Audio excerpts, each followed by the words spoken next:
The golden California sun dipped low over Montecito, bathing the Sussexes' palatial estate in #a warm, deceptive glow. Inside, Meghan Markle sat at a sleek glass table, her hands trembling as she read the email that had just shattered their world. Prince Harry, his jaw tight, stood by the window, staring at the ocean that once symbolized #ear freedom. It was July 31, 2025, and the news had broken like a tidal wave. Netflix, the streaming giant that had bankrolled their Hollywood dreams, had abruptly cancelled their rumored £200 million deal, leaving the Duke and Duchess of Sussex reeling.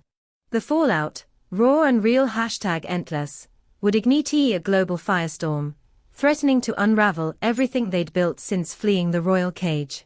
The bombshell dropped in a sterile corporate email from Netflix's Los Angeles headquarters, leaked to the Times within hours. It cited strategic realignment and underperforming projects as reasons for terminating the Sussexes' Archdual Productions contract, signed with fanfare in 2020. The world gasped at the figure, £200 million, a sum aspired to dwarf their initial £78 million deal, though neither Netflix nor the Sussexes confirmed it. On X, #Netflix dump Sussexes trend #D, with at Hollywood scoop claiming mega #NS ego sank the ship, while at Sussex loyalist raged, the palace is behind this. Tabloids like the Daily Express screamed of a humiliating collar #PSE, alleging the decision came after a heated boardroom clash over the Sussexes' latest project, a docuseries on global youth activism that flopped in test screenings. In Monte #Cito, the air was thick with disbelief.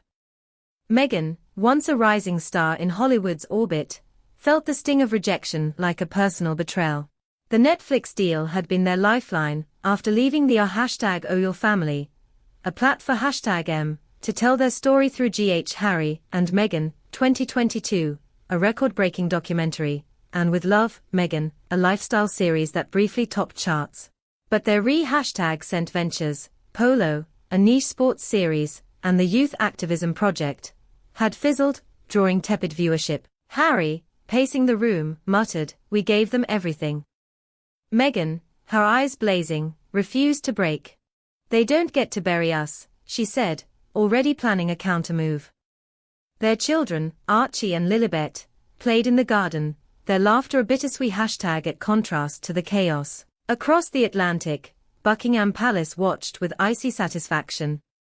King Charles #S, battling health concerns, said little, but courtiers whispered of poetic justice. William, at Kensington, was less restrained, confiding to aides that the Sussexes' Hollywood bubble had burst. The palace had long viewed the Netflix deal as a thorn, especially after Harry and Meghan aired royal secrets.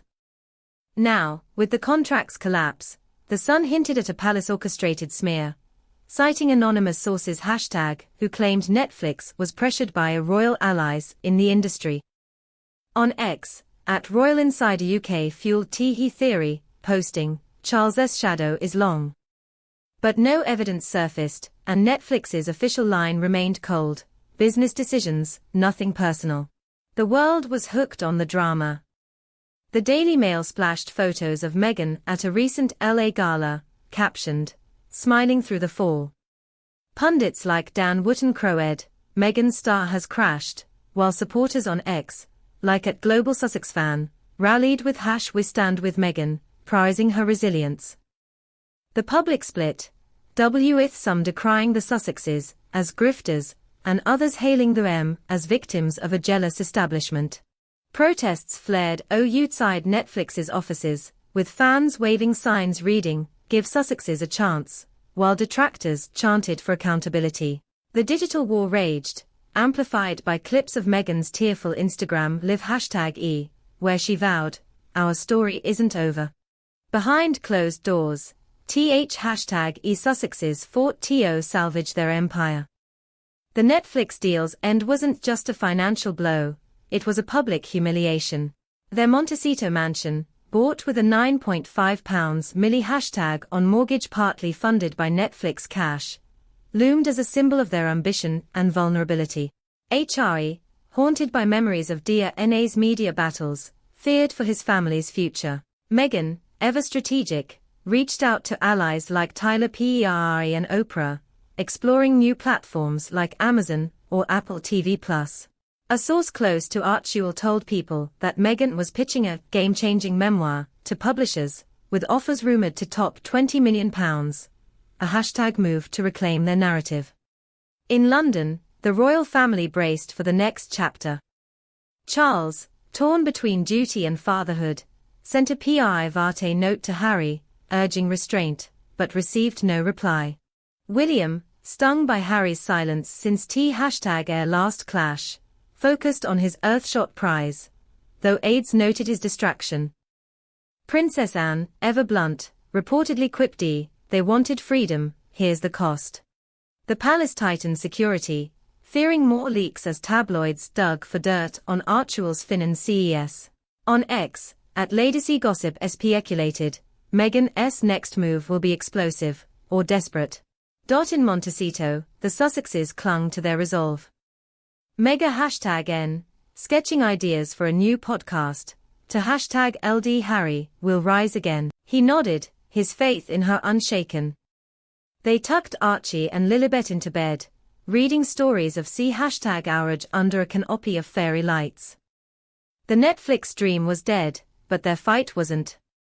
A new projectee, whispered to be a tell-all documentary with a rival streamer, was already in motion. As dawn broke over the Pacific Sea, Meghan stood on their balcony, the horizon vast and unyielding. The world waited, breathless, for the Sussexes' next act. The £200 million collapse was no end, it was the spark of a comeback,